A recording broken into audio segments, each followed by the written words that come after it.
Tates Limbaugh. Here he goes again, commenting on an HBO documentary on the president. He returned to his favorite disturbing imagery. If a documentary could get anal poisoning, this one could. I mean, it just kissed butt all over.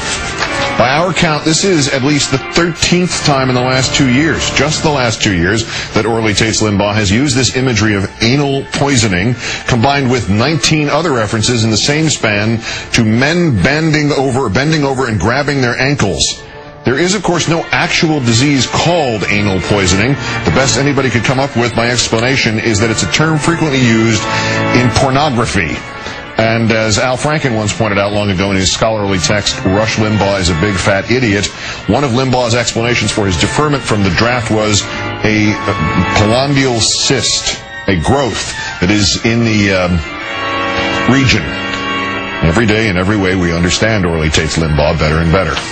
But our winner, Rupert Murdoch, on a conference call explaining News Corp's 26% drop in operating income at his TV stations and its 81% drop in operating income at his newspapers, the website Media Memo, which he also owns, reported this exchange. Question: what's up with the MSNBC Fox News truce, which appears to be broken?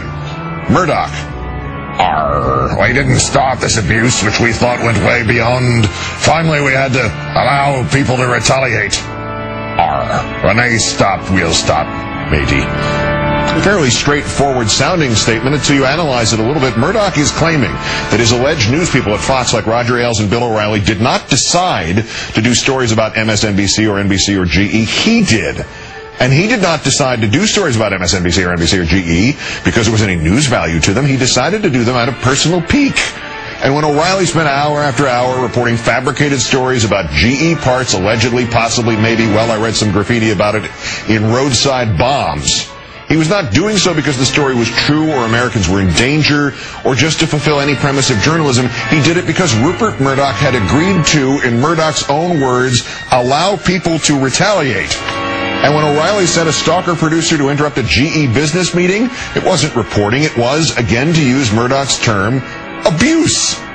And most importantly, all of it, from Fox's petulant defensive name-calling to O'Reilly's slandering of GE, Murdoch will stop all of it if MSNBC simply stops watchdogging Fox. Thus, simply, Rupert Murdoch has revealed his company's news coverage and the people who deliver it are there simply to pursue their own petty vendettas. Rupert Murdoch not only doing this carnival funhouse version of actual journalism, but stupid enough to admit it in public. Today's worst person in the world.